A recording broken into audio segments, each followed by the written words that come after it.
হযরত আব্বাস রাদিয়াল্লাহু তাআলা থেকে বর্ণিত, একজন মা বোনেরা 14 জন পুরুষের চেহারা দেখবার পারে, 14 জনের বেশি চেহারা দেখবার পারে না।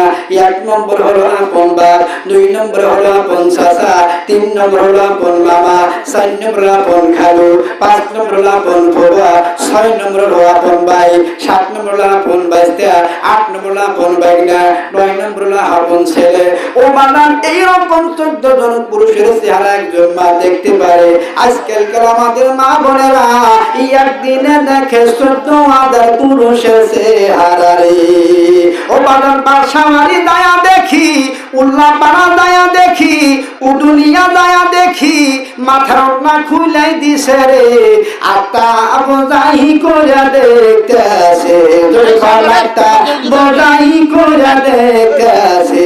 একবার সংকার দিয়ে কি বলা যায় না, ঠিক কিনা?